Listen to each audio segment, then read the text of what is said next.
ಮಹಿಷಾಸುರಮರ್ಧಿನಿ ಅಮ್ಮ ಚಾಮುಂಡಿಯೇ.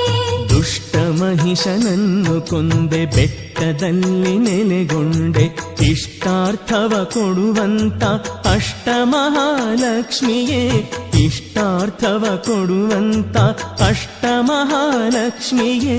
ಅಂಬಾ ಭವಾನಿಯೇ ದೇವಿ ಮಹಾಶಕ್ತಿಯೇ, ಮಹಿಷಾಸುರಮರ್ಧಿನಿ ಅಮ್ಮ ಚಾಮುಂಡಿಯೇ, ಮಹಿಷಾಸುರಮರ್ಧಿನಿ ಅಮ್ಮ ಚಾಮುಂಡಿಯೇ. ತ್ರಿಶೂಲಧಾರಿಣಿ ತ್ರಿಮಾತೆ ರೂಪಿಣಿ